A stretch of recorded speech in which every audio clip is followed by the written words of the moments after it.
The air was heavy with silence before a single word was spoken. Reporters shifted in their seats, cameras clicked into place, and the world waited for answers. Every eye in the room looked on the podium that Hilary Kellner stepped forward.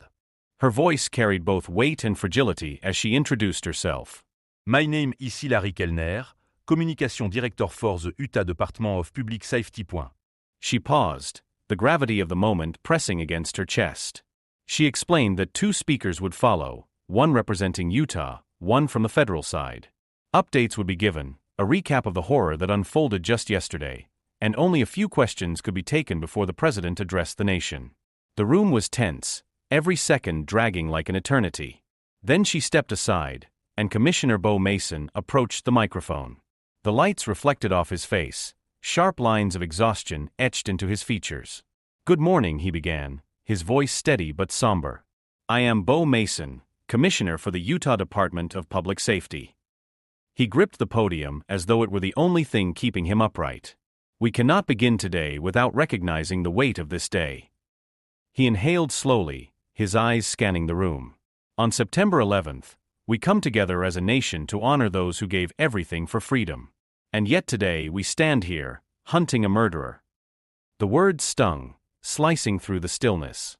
A murderer who had shattered not just lives but trust, safety, and peace within the community. At 12:20 p.m. the day before, Charlie Kirk had stood inside Utah Valley University, speaking to a student-sponsored event. He had smiled, gestured, made his case with passion as he always did. And then shots rang out. Chaos replaced normalcy. Charlie Kirk collapsed, his life ripped away in front of hundreds of terrified students. The commissioner's voice faltered for just a second. Charlie was transported to a local hospital, but he later passed. The words "later passed" echoed like a hammer in the air. Every reporter, every officer in the room already knew it, but hearing it again carried fresh pain.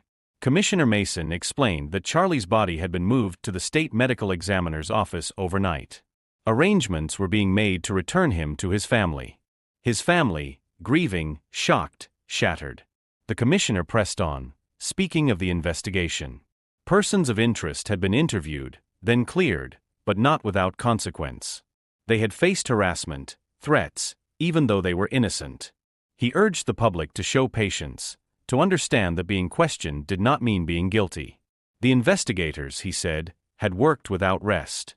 State Bureau of Investigation officers, city police, county deputies, university security, FBI, ATF, all united, all digging through the night.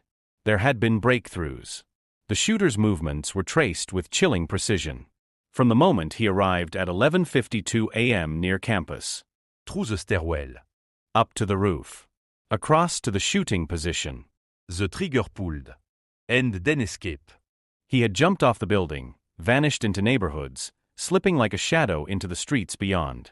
Doorbell cameras were checked. Witnesses interviewed. Neighborhoods combed with meticulous care. The commissioner revealed they had good video footage of the suspect. But not yet released. Not until they had exhausted every tool, every technology to identify him first.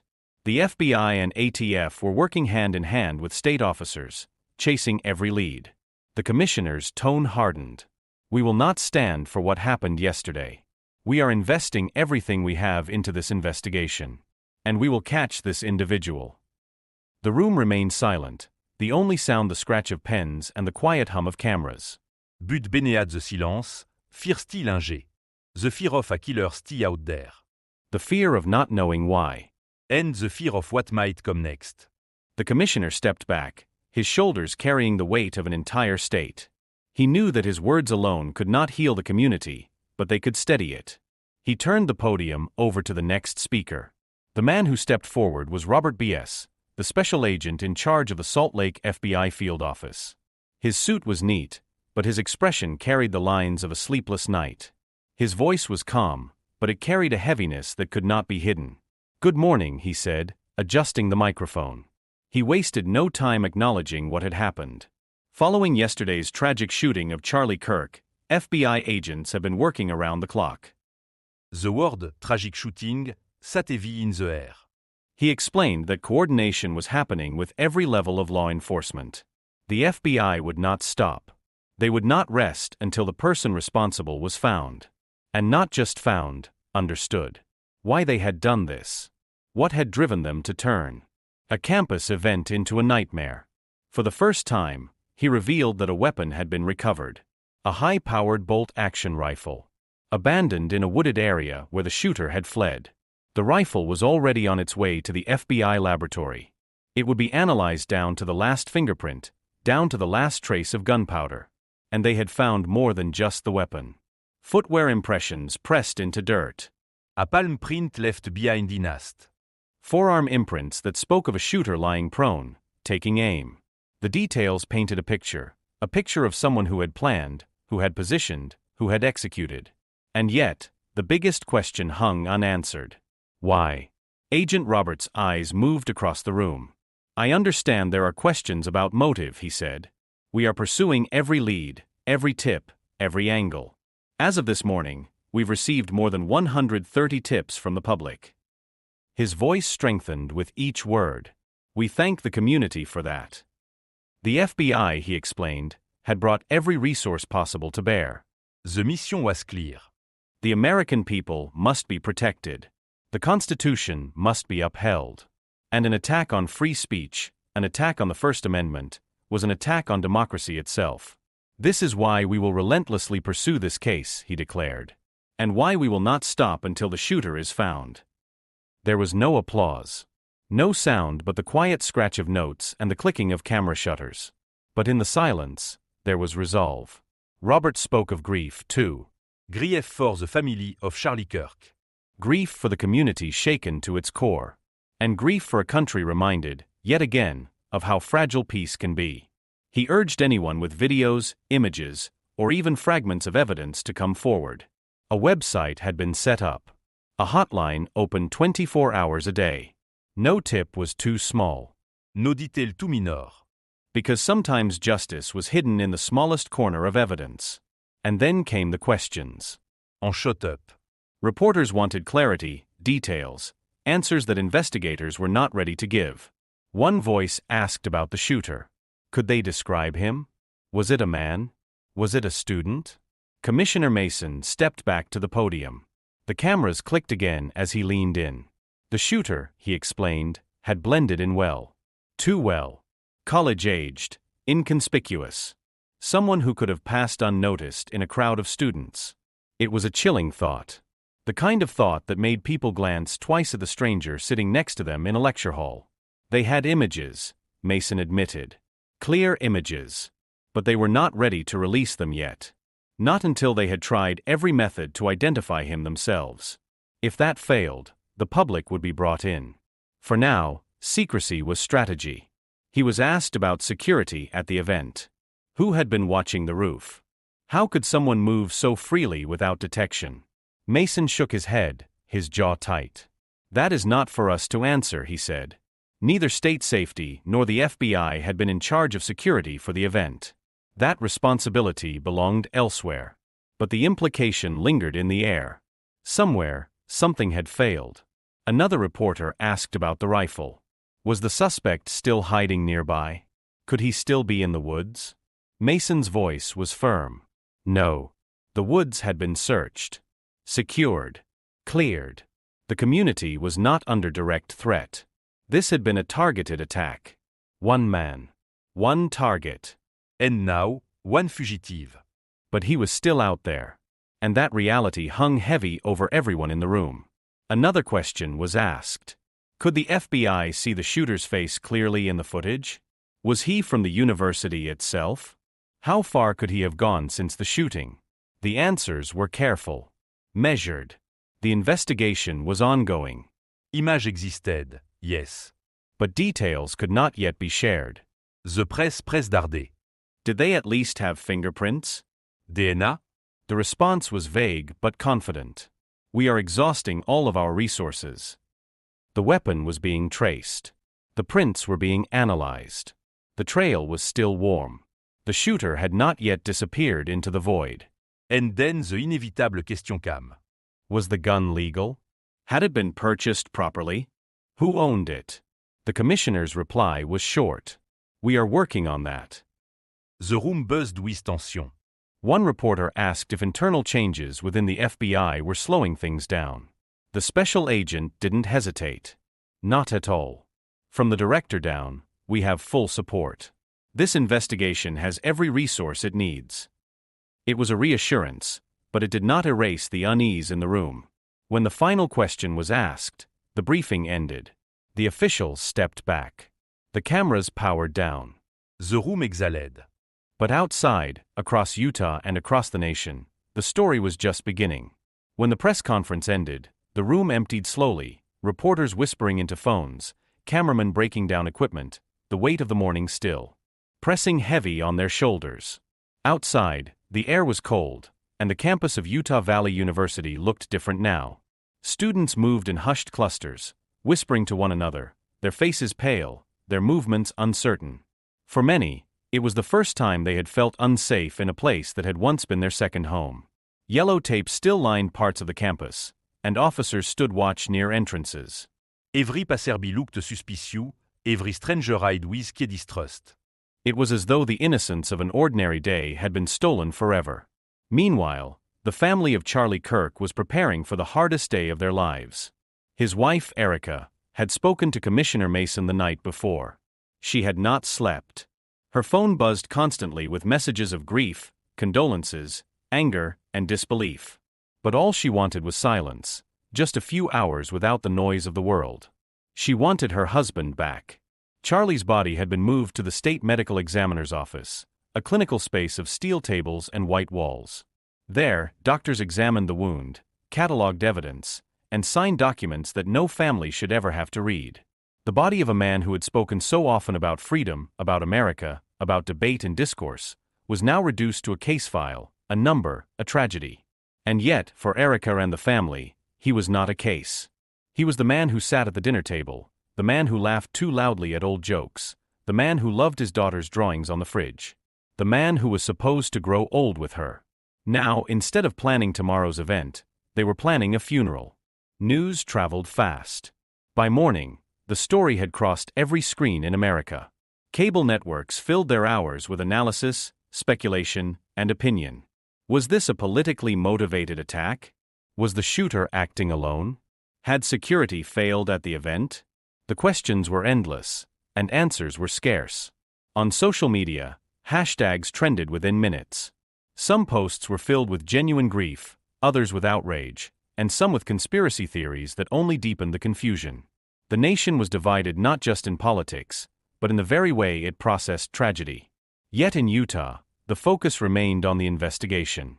Officers canvassed neighborhoods, knocking on doors, asking for footage from doorbell cameras, searching for anyone who might have seen the shooter as he fled. An old woman on the corner recalled a figure running past her house just after noon. A man 2 blocks away thought he heard footsteps crashing through his yard. But no one could say for sure. The shooter had vanished. Still, investigators were not without leads. The rifle was their most important piece of evidence. It was a heavy weapon, not the kind someone could carry unnoticed for long. The prints and DNA collected from it would tell a story. Every scratch, every fiber, every particle of skin or sweat was a clue. And the FBI lab was working without pause to piece that story together. At the same time, analysts reviewed the footage from the university's cameras. Frame by frame, second by second, the suspect had blended in like a student. He had walked the hallways, climbed the stairwells, crossed the rooftop with the calmness of someone who had rehearsed every step. And then, in one calculated moment, he had fired. The images were chilling. The precision of his movements suggested planning, not impulse. This was not an accident. It was an execution. For the students who had been inside the building, the memories replayed endlessly. Some remembered the sudden echo of gunfire. Others remembered screams. One girl recalled ducking under a desk as the sound of running footsteps echoed overhead. Another remembered locking a classroom door with shaking hands, barricading it with chairs while her classmates sobbed. Trauma had left its mark. The kind of mark that lingers long after the cameras leave. Counselors were already arriving on campus, preparing to speak to students who could not make sense of what they had seen. Professors tried to offer comfort, but they too were shaken. One admitted to a reporter that he had hidden with his students, whispering for silence as he heard chaos outside. "This is not what a classroom is supposed to feel like," he said, his voice trembling. Meanwhile, in Washington, federal officials were briefed. The White House expressed condolences, and politicians from across the spectrum issued statements. Some spoke of unity. Others used the tragedy as a platform for arguments already well worn in American debate. But for those in Utah, the politics meant little. What mattered was catching the man who had done this. What mattered was restoring a sense of safety to a community that had been shattered. Back at the FBI field office, investigators huddled around maps and timelines. Every movement of the suspect was being tracked, reconstructed, studied. From the moment he stepped onto campus, to the instant he vanished into the neighborhood beyond. Where did he go? Did someone help him escape? Or was he hiding in plain sight, somewhere close, blending in just as he had before? No one could answer yet. But one thing was certain. The donne-lit juste beguin. The morning after the shooting, the FBI task force convened in a sealed room at the field office in Salt Lake City. Dozens of agents, detectives, and analysts filled the space, their faces lit by screens displaying maps, timelines, and security footage. On one wall, a large digital board tracked every lead, dozens already, some promising, most dead ends. The rifle was the centerpiece of the investigation. It had been traced back to a licensed dealer in Nevada, purchased legally 2 years earlier by a man named Victor Hale. Hale was now their prime focus. But there was a problem. Victor Hale had not been seen in weeks. His home in Reno was abandoned, mail piled high at the door, utilities shut off. Inside, investigators found traces of someone preparing for something. Empty boxes of ammunition. Handwritten notes with diagrams of buildings. One sketch, in particular, chilled the room. It resembled the rooftop of Utah Valley University. This was not random. It was deliberate. Back at the university, the community was reeling. Students gâteraient fort à candlelight vigile, un dread holding flickering lights under the cold night sky. Some cried openly. Others stood in silence, holding hands, their faces etched with grief. A large photo of Charlie Kirk stood at the front, surrounded by flowers, notes, and American flags. Erica Kirk was there too, standing with her daughter, tears streaming as strangers embraced her with quiet strength. On the stage, a student leader spoke into the microphone. "We will not be defined by this act of violence," she said. Her voice trembled, but the crowd erupted in applause. The vigil was not just for mourning. It was an act of defiance against fear. But even as candles burned, the manhunt pressed forward. Dozens of agents scoured neighborhoods near the university.